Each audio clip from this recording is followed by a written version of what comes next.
हमारे देश भारत में 146 करोड़ लोग रहते हैं, लेकिन दुख की घड़ी में आपको शायद एक कंधा भी नहीं मिलेगा जिस पर आप अपना सिर रख कर रो सकें। पूरी दुनिया में 800 करोड़ लोग रहते हैं, लेकिन इसमें 8 लोग भी शायद ऐसे नहीं होंगे जिन्हें आप वाकई में अपना कह सकें। सोशल मीडिया पर भले ही हमारे हजारों दोस्त होंगे, फॉलोअर्स होंगे, लेकिन असल जिंदगी में एक भी हमारे साथ नहीं। आज भीड़ में हर कोई अकेला महसूस कर रहा है और यही आज के दौर की सबसे बड़ी बीमारी है। अकेलेपन के साथ सबसे बड़ी समस्या यह है कि इसका असर धूम्रपान और मोटापे की तरह आपके शरीर पर नजर नहीं आता। कोई और बीमारी अगर हो तो आपके शरीर पर असर दिखता है। लोग पूछते हैं कि ऐसा लगता है कि आप बीमार हैं। क्या आप जानते हैं कि अकेलापन एक दिन में 15 सिगरेट पीने से भी ज्यादा खतरनाक है? अकेलापन समय से पहले मौत के खतरे को 25% तक बढ़ा देता है। अकेलेपन से ब्रेन स्ट्रोक और हृदय रोग का खतरा 30% तक बढ़ता है। यह डिमेंशिया के खतरे को 50% तक बढ़ा देता है। इसलिए यह बहुत आवश्यक है कि आप समय रहते अकेलेपन की इस बीमारी को पहचान लें और ये जान लें कि कहीं आप भी अकेलेपन के इस अंधेरे में खोते तो नहीं जा रहे हैं। वर्ष 2023 में WHO यानी विश्व स्वास्थ्य संगठन ने अकेलेपन को एक वैश्विक स्वास्थ्य संकट घोषित किया। अकेलेपन को परिभाषित करते हुए WHO ने कहा कि यह व्यक्ति की अपनी भावनात्मक पीड़ा है जो सामाजिक अलगाव और सार्थक रिश्तों की कमी से पैदा होती है।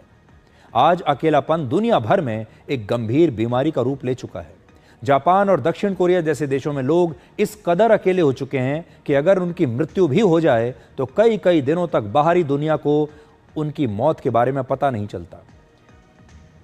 इस कहानी को सुनिए। पिछले साल जापान में करीब 76,000 लोगों की मौत उनके घर में अकेले हुई। इनमें करीब 4,000 मौत ऐसी थीं जिसमें करीब 1 महीने के बाद बाहर के लोगों को उनकी डेड बॉडीज मिली।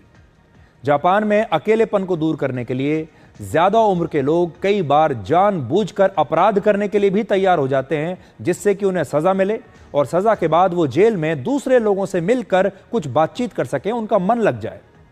भारत में भी अकेलापन तेजी से फैल रहा है और इसकी मुख्य वजह है भारतीय समाज में आया एक नया बदलाव। पहले हमारे परिवार में माता पिता, दादा दादी, नाना नानी के साथ हम अपना सुख दुख शेयर कर लिया करते थे। जॉइंट फैमिली होती थी, लंबा चौड़ा हंसता खेलता परिवार होता था। लेकिन अब यह पुराने जमाने की बात है। अब जॉइंट फैमिली की जगह न्यूक्लियर फैमिली ने ले ली है। महानगरों में अब डिंक्स यानी डुअल इनकम नो किड्स का चलन बढ़ रहा है, जहां सिर्फ परिवार में पति पत्नी ही रहते हैं और वो बच्चे तक पैदा नहीं करना चाहते। बच्चे भी इसलिए नहीं पैदा करना चाहते कि वो ये जानते हैं कि अगर बच्चे पैदा किए तो उनकी देखभाल करने वाला परिवार में कोई नहीं। पहले हम अनजान लोगों से भी बात कर लिया करते थे। कोई रास्ता पूछता था तो बड़ा मन से उसे रास्ता बताते थे। कई बार तो घर तक छोड़कर आ जाते थे। बाजार जाते थे तो परचून की दुकान पर, सब्जी की दुकान पर दुकानदार से बातचीत कर लिया करते थे। लोगों से उनका हालचाल पूछ लिया करते थे। चाय की दुकान पर कई बार अनजान लोगों से बात कर लिया करते थे। अपने दोस्तों से कहते थे कि चलिए चाय की दुकान पर मिलते हैं। लेकिन ऑनलाइन शॉपिंग की वजह से अब बाजार आना जाना भी बंद हो गया। अनजान लोगों से बातचीत बंद हो गई। उस दुकानदार से कभी कभी जो हालचाल पूछ लिया करते थे वो भी बंद हो गया। किसके घर में क्या चल रहा है, कुछ सुख दुख अगर बांटने का समय आता था वो सब भी बंद हो गया, क्योंकि किसी के पास समय नहीं। और बाकी की जो कसर है वो वर्क फ्रॉम होम ने पूरी कर दी। 2021 के ग्लोबल सर्वे के मुताबिक भारत दुनिया में अकेलेपन से प्रभावित होने वाला तीसरा सबसे बड़ा देश है। और इस रिपोर्ट में लिखा है कि भारत के शहरों में 43% लोग अकेलापन महसूस करते हैं। और एक और चिंता में डालने वाली बात यह है कि 13 से 15 साल की उम्र के 25% बच्चे अकेलापन अनुभव कर रहे हैं। सोशल मीडिया की वजह से भी अकेलापन तेजी से बढ़ा है। सोशल मीडिया की लत युवाओं में अलगाव और डिप्रेशन को बढ़ा रही है। आजकल भावनाओं को व्यक्त करने के लिए किसी की आंखों में आंख डालने की जरूरत नहीं है, किसी के सामने बैठने की जरूरत नहीं है, किसी का चेहरा देखने की जरूरत नहीं है, किसी को मुस्कुराहट देने की जरूरत नहीं है, किसी की आंखों में आंसू देखने की जरूरत नहीं है, क्योंकि अब लोगों ने अपनी भावनाओं को व्यक्त करने के लिए इमोजीज का इस्तेमाल करना शुरू कर दिया है।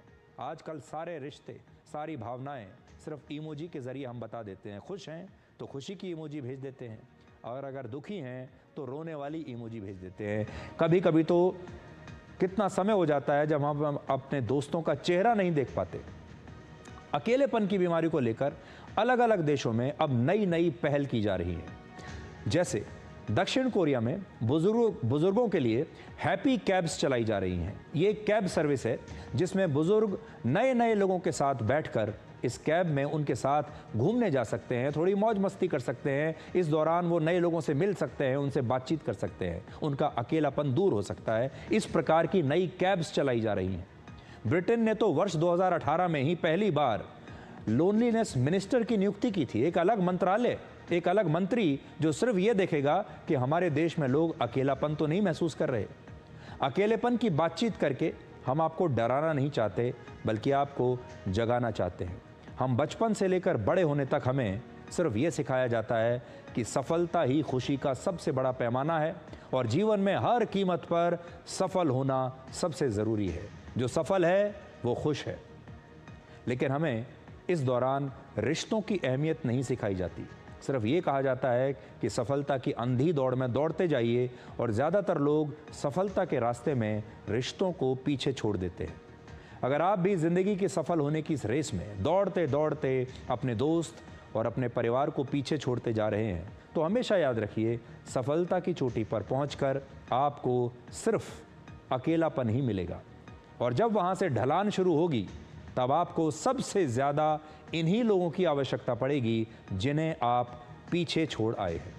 इसलिए अगर आपके आसपास कोई ऐसा व्यक्ति है आपके परिवार में जो अकेलापन महसूस कर रहा है, अगर आपके आसपास आपके परिवार में कोई ऐसा बच्चा है जो कटा कटा सा रहता है, अकेला रहता है, जिसका मन नहीं लग रहा है, तो उससे तुरंत आज ही बात कीजिए। और ये कोई मन का खेल नहीं है, अब ये एक बीमारी का रूप ले चुका है। जिस प्रकार आपके शरीर में कोई बीमारी आती है और आप उसका इलाज कराने के लिए अस्पताल जाते हैं, डॉक्टर के पास जाते हैं, क्योंकि आप जानते हैं कि वो बीमारी आपके शरीर को बहुत कष्ट देगी। ये अकेलापन की बीमारी भी बिल्कुल वैसी ही है। इसलिए सबसे पहले अपने घर में इसके बारे में बात कीजिए, दोस्तों के साथ बात कीजिए, और तब भी अगर ये काबू में नहीं आती है बीमारी, तो फिर डॉक्टर के पास जाइए।